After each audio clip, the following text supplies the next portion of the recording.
Bank చోరీపై పోలీసుల దూకుడు.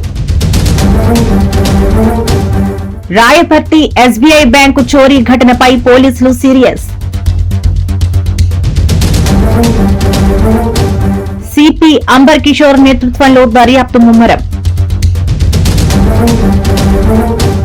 5 బృందాలుగా ఇతర రాష్ట్రాలకు పోలీసులు.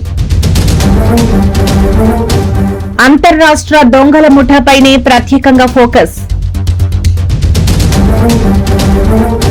కీలక సమాచారం సేకరణ. మరో 2-3 రోజుల్లో చోరీ ఘటనకు తెరపడే ఛాన్స్. అతి త్వరలోనే కేసును క్లోజ్ చేసేందుకు పోలీసుల ప్రయత్నాలు. 24 గంటలు శ్రమిస్తున్న పోలీసులు. కేసును ఛేదించడంలో వరంగల్ పోలీసులు కీలక పాత్ర. ఈ ఘటనతో పోలీసులపై ప్రజల్లో మరింత పెరగనున్న విశ్వాసం.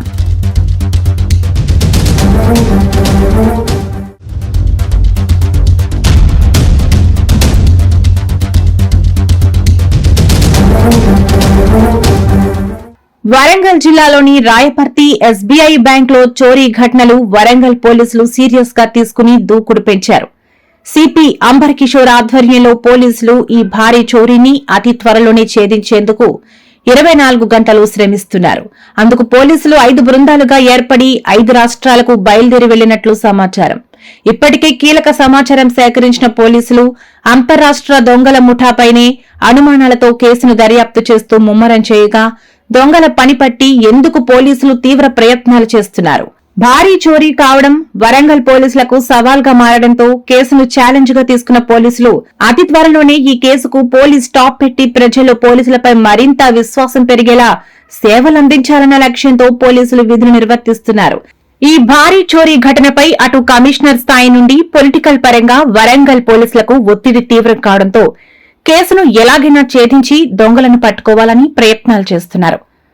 ఆ దిశగా దర్యాప్తును వేగవంతం చేసిన పోలీసులు ఇతర రాష్ట్రాల్లో కీలక సమాచారం సేకరించినట్లు సమాచారం. దీంతో 2 లేక 3 రోజుల్లో ఎస్బీఐ బ్యాంకు చోరీ ఘటనపై పోలీసుల నుండి ఓ క్లారిటీ వచ్చే అవకాశం కనిపిస్తుండగా 13 కోట్ల ఆభరణాల దొంగతనం కేసు కూడా అతి త్వరలోనే పూర్తి చేసే ఛాన్స్ కనిపిస్తోంది. ఇదే గనక జరిగితే మన జిల్లాతో పాటు రాష్ట్రంలోని పోలీసు సేవలపై ప్రజలకు మరింత విశ్వాసం పెరిగే అవకాశం ఎక్కువగా ఉంది. ఇంత పెద్ద ఎత్తున జరిగిన ఈ ఘరానా చోరీలో పోలీసులు చూపుతున్న శ్రద్ధ, బృందాలుగా ఇతర రాష్ట్రాలకు వెళ్లడం పోలీసు సేవలకు సెల్యూట్ కొట్టాల్సిందే. శభాష్ పోలీస్.